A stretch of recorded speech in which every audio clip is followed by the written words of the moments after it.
जब राम जी छोटे से थे तो एक दिन जो है गए दौड़े दौड़े और जाकर के कैकेयी माँ के ऐसे आंख बंद कर लिए। ऐसी ऐसी कथा आती है कि एक बार राम जी छोटे थे तो जाकर के जो है कैकेयी माँ के ऐसे नेत्र उन्होंने बंद कर लिए और कहने लगे बताओ माँ मैं कौन हूँ, मैं कौन हूँ, मैं कौन हूँ। तो कैकेयी माँ को लगा कि अवश्य ही ये लक्ष्मण या शत्रुघ्न होगा, क्योंकि वही दोनों नटखट हैं और मेरा राम तो बहुत सीधा है और मेरा भरत भी बहुत सीधा है, तो अवश्य ही लक्ष्मण या शत्रुघ्न है। तो शत्रुघ्न तो है नहीं, अभी खेलने गए हैं, तो ये पक्का लक्ष्मण है।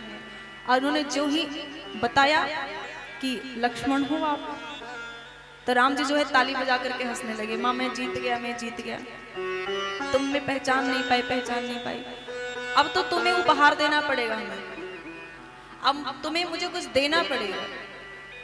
कैकेयी माँ ने हंसकर कहा पुत्र मांगो, क्या चाहिए तुम्हें, तो मांगो। तो राम जी ने कहा कि माँ मैं जो मांगूंगा वो तुम्हें देना पड़ेगा, चाहे जैसे, पहले वचन दो कि वो जो मैं मांगूंगा वो तुम दोगे।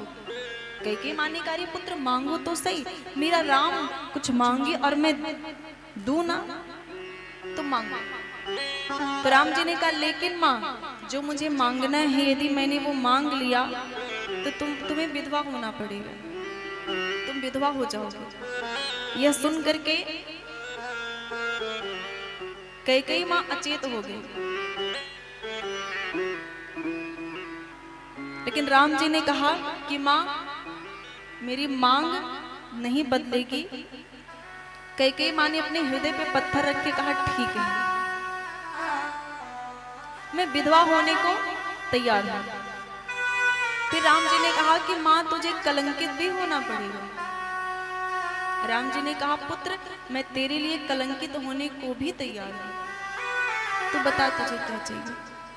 तब राम जी ने कहा, राम जी ने बताया, राम जी ने कहा कि माँ मेरी खुशी वन जाने में है, मेरी खुशी वन जाने में है, मैं यहाँ पे नहीं रहूंगा, मैं वन में रहूंगा। मेरा जब राज्याभिषेक होगा तो मेरा राज्याभिषेक तुम होने मत देना, तुम कह देना कि राम को 14 वर्ष के लिए वन में भेजो।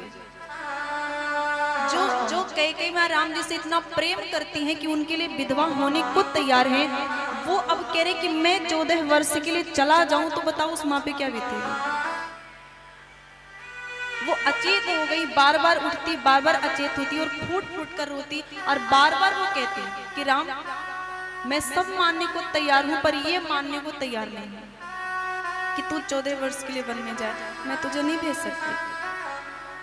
लेकिन राम जी अपने जिद पर अड़े रहे। राम जी ने कहा मुझे चाहिए तो चाहिए, मेरी खुशी इसी में है। और तब जो है कैकेयी माँ ने यह भी वचन दिया ठीक है। इतना अथाह प्रेम है कैकेयी माँ का, इतना अथाह प्रेम है, उन्होंने कहा ठीक है। अब वह वचन जो कैकेयी माँ ने दिया था वह भूल चुकी थी। जब राम जी के राज्याभिषेक का निर्णय आया तो कैकेयी माँ बहुत ही प्रसन्न थी, वह भूल गई थी कि मैंने वचन क्या दिया था बाल्यकाल में।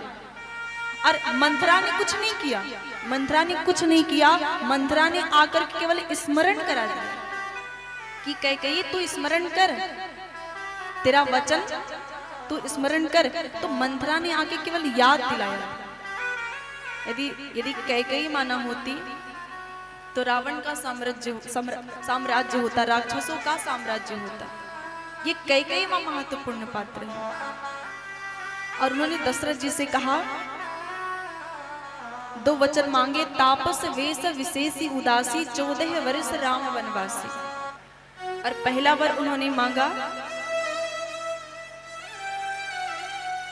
सुनो प्राणपति भावत जी का, देहु एक बर भरत ही टीका। ये 2 वर उन्होंने मांगे थे।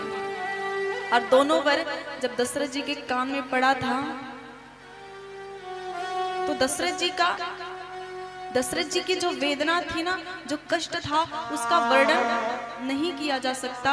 उनकी वेदना ऐसी थी, ऐसी वेदना थी उनकी कि संत कहते हैं कि आज भी धरती फट जाती है ना, देखो धरती फटती है, दरार पड़ता है ना मिट्टी में, धरती पे, तो कहते हैं कि दशरथ जी की ऐसी वेदना थी कि उस वेदना को याद करके आज भी धरती का कलेजा फट जाता है। ऐसी वेदना थी दशरथ जी में। वो बार बार कहते रहे, बार बार कई माँ को कहते रहे कि अपना अपना निर्णय तुम बदल लो। चरणों में गिर के बार बार कहते रहे कि अपना निर्णय बदल लो, लेकिन कई माँ ने अपना निर्णय नहीं बदला। और जो है अंत में यही हुआ कि दशरथ जी राम राम कहते हुए अपने प्राणों को त्याग दिए। और यह जो मृत्यु है ना दशरथ जी की, ये जो दशरथ जी की मृत्यु है राम जी के वियोग में ना, बहुत सौभाग्यशाली है। जिसके प्राण राम जी के वियोग में जाए, उसके भाग्य का वर्णन कौन कर सकता है? बताओ जरा, कोई कर सकता है? राम राम कहते हुए और राम के वियोग में दशरथ जी ने प्राण त्याग